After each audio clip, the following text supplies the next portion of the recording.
Halo kawan Sana Mesin, minasan konnichiwa. Saya Zulfikri Ahmad. JDM Talk kali ini akan bahas salah satu sports car yang banyak antusiasnya yang pasti dibicarain deh, yaitu Toyota Supra. Is that a Supra? Yes it is, mate. Dan kita akan bahas sports car Supra yang generasi A80. Wah, pasti menarik nih. Penasaran kan? Ikutin terus video ini. Segmen ini disupport oleh Alpine, audio mobil dari Jepang yang berarti gue banget.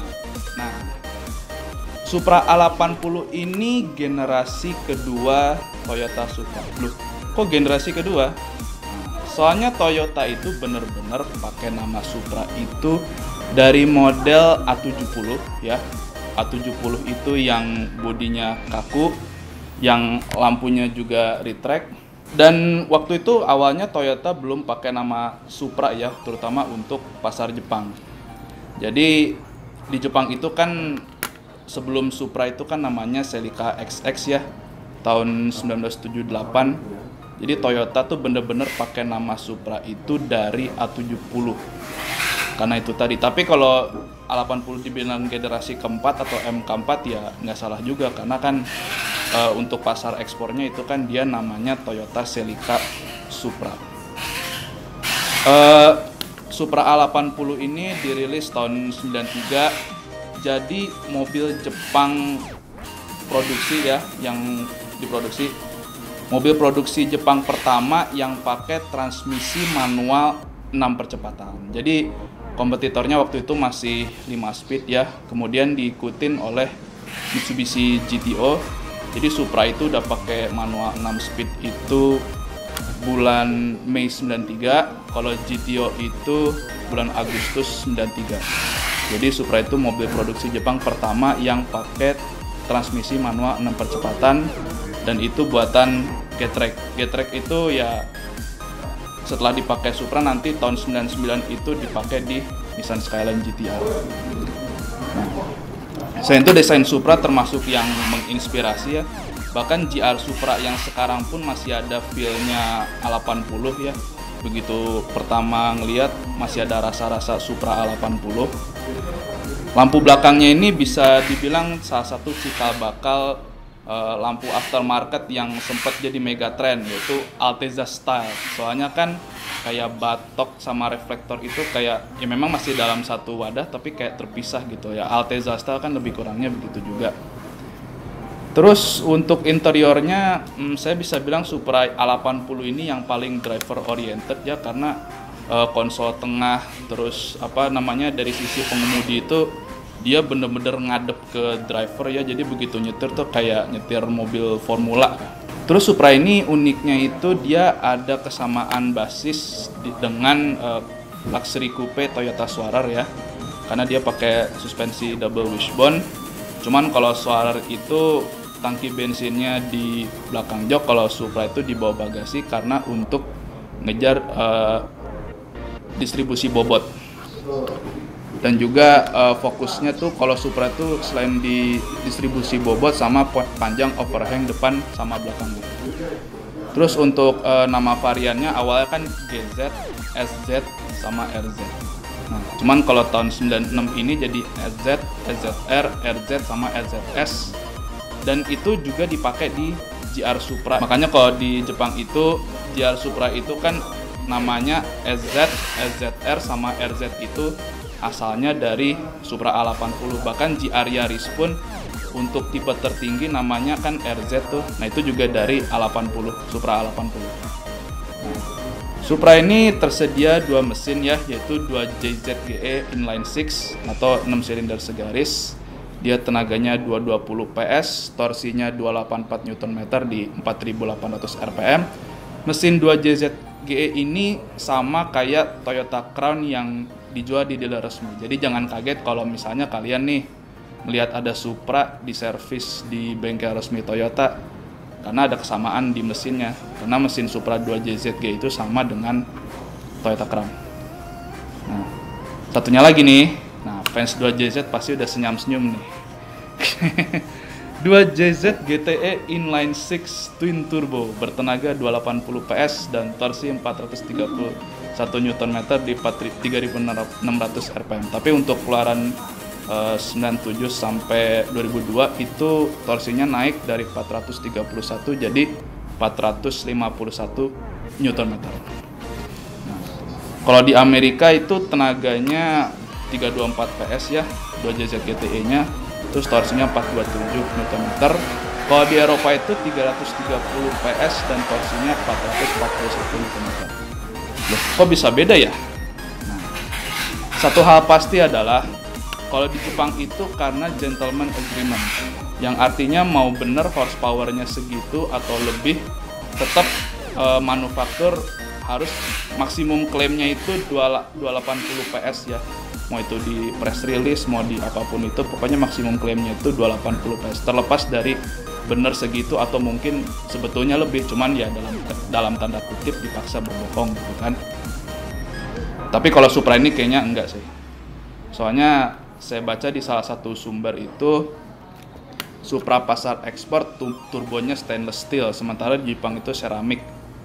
Dan juga camshaftnya beda, injektornya itu kalau pasar ekspor 550 cc per menit, sedangkan di pasar Jepang itu 440 cc per menit. Balik lagi soal gentleman agreement, sebenarnya bukan cuma tenaga yang maksimum 280 PS ya, top speednya pun 180 km per jam. Makanya kalau kalian nonton di Tokyo Drift kan ada quote dari Han tuh, can do better than K, can do better 180K than can catch you. Artinya kalau misalnya kalian bisa lebih dari 180 km per jam itu katanya aparat nggak bisa ngejar karena memang di limitnya segitu 180 km per jam. This car is the only factory too.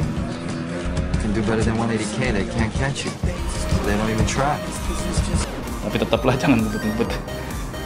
Dan juga kalau udah soal modifikasi mesin sih ya apapun spek standarnya, kalau udah bicara modifikasi ya apalah arti gentleman agreement. Soalnya kan yang penting diutak-atik, tenaganya bisa lebih gede dari standar, top speednya juga bisa lebih tinggi, dan itu aja. Dan sejauh ini apapun mesin 2JZ GTE-nya, mau itu spek Jepang, Eropa, Amerika ya saya kira semuanya bisa lah untuk potensi upgrade-nya ya. Nah begitu di upgrade ya Supra ini emang terkenal banget dengan torsinya yang gede gitu. Makanya dia dipakai di drag, di drift, atau kalau di Jepang itu dipakai ngebut di sirkuit Yatabe yang lurusnya panjang, tikungannya sampai miring gitu, bisa sampai 200 km per jam gitu. Orang suka dipakai ya. Atau di Jepang sendiri kan dulu tuh suka ada namanya kayak komunitas yang suka ngebut di jalan tol tuh kan pakai Supra mungkin bisa sampai 200 sampai 300 km per jam di jalan tol di Jepang. Ya cuman 2JZ GTE ini lebih capable itu buat jarak pendek kan. Kok cuma jarak pendek ya? Lihat aja track recordnya di All Japan GT Championship atau JGTC. Mesin 2JZ GTE di JGTC itu cuman kepake satu musim, cuman 1 tahun 1994. Setelah itu udah nggak pakai 2JZ GTE lagi. Gantinya adalah 3S GTE 2000cc 4 silinder turbo yang dipakai di mobil rally-nya Toyota. Waktu itu mobil rally-nya Toyota itu Celica sama Corolla ya, cuman tentu ada perbedaan spek mesinnya lah, cuman dari segi basis mesinnya sama. Terus dari tahun 2003 sampai 2006 tuh ya tetap nggak pakai 2JZ GTE, tapi pakai 3 UZ FE 4300cc V8 yang dipakai di Toyota Celsior atau Lexus LS. Nah, waktu ikut Le Mans pun tahun 95 sampai 96 itu Supra juga nggak pernah pakai 2JZ GTE. Pernahnya pakai 2000cc mesin tadi 3S GTE 2000cc 4 silinder turbo. Artinya begini. Artinya untuk balapan yang jarak pendek ya 2JZ GTE memang bisa dibilang bagus ya. Tapi kalau untuk jarak panjang kayak JGTC aja kan sekali balapan itu jarak tempuhnya 300 km. 300 km itu kan berapa lap kan, terus berapa kali pit stop gitu kan, mesti ngisi bensin sama ganti driver. Kalau buat jarak panjang 2JZ GT itu kurang capable, tapi kalau buat jarak pendek capable lah, kayak buat drag, buat drift, itu kan mesin 2JZ itu bisa berapa horsepower tuh, bisa 600, 700, 800, makanya lebih capable buat. Dan dari situ juga ya kan GR Supra yang sekarang kan ada yang 2000 cc nih, 2000 cc 4 silinder turbo, ya nggak salah karena ya di situ heritage motorsportnya gitu, 2000 cc 4 silinder turbo gitu. Tapi ya tetap yang Supra itu lebih baik tetap ada mesin 3000 cc inline 6-nya lah. Ya meskipun dari BMW dan GR Supra yang masuk ke Indonesia cuma 3000 cc 6 silinder turbo. Sebenarnya popularitas Supra itu karena dari salah satu review media otomotif di Jepang sama Amerika ya. Tapi tambah populer dari game Need for Speed, The Need for Speed tahun 1994. Jadi Supra itu muncul bukan dari Need for Speed Underground ya, tapi dari The Need for Speed, game keluaran 1994. Di PS1 ada, di komputer juga ada seingat saya. Dan juga selain video game, pop culture juga bikin popularitas Supra tuh jadi naik ya. Ya salah satunya karena film The Fast and the Furious. Dan juga Supra itu termasuk yang di The Fast and the Furious tuh ya bukan cuma satu film aja, ada di Too Fast Too Furious sama kalau nggak salah Fast and Furious 7 ya, yang filmnya keluar waktu Paul Walker meninggal. Nah itu juga begitu film itu muncul, popularitas Supra juga jadi naik lagi, yang Supra yang warna putih itu. Dan film Fast and Furious ini ya benar-benar punya impact dengan ekosistem aftermarketnya ya. Jadi dengan adanya Fast and Furious, aftermarket jadi rame bikin parts buat Supra. Meskipun Supra sendiri di Amerika tuh waktu film Fast and Furious keluar udah nggak beredar, tapi di Jepang masih sampai tahun 2002 soalnya. Tapi kalau di Jepang sendiri sih dari sebelum film The Fast and the Furious aftermarket udah rame, karena emang Jepang tuh negaranya aftermarket sih.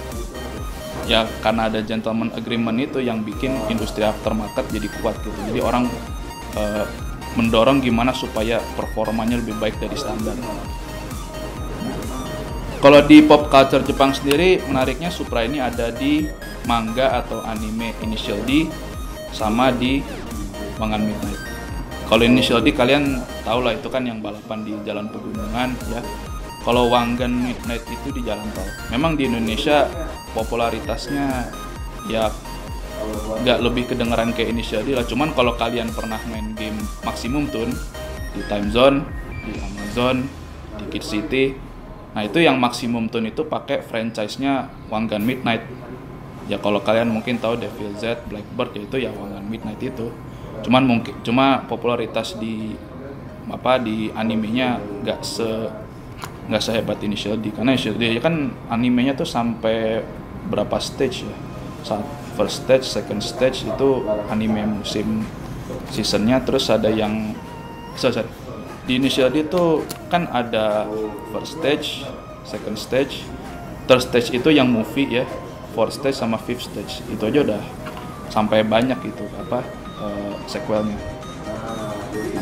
Oke, sekian JDM Talk kali ini, semoga bermanfaat, dan seperti biasa kalau ada pertanyaan, ada komentar, atau masukan, atau apapun itu, kalian tulis saja di kolom komentar video ini. Dan jangan lupa di like, subscribe channel YouTube-nya soundanimation.com, di follow juga akun Instagram-nya soundanimation.com dan j.autotaku, dan di like juga akun fanpage di Facebook soundanimation.com dan j.autotaku, dan dipantau juga websitenya untuk mendapat informasi seputar otomotif Jepang. Oke, sekian dari saya, makasih sudah nonton, arigatou gozaimasu.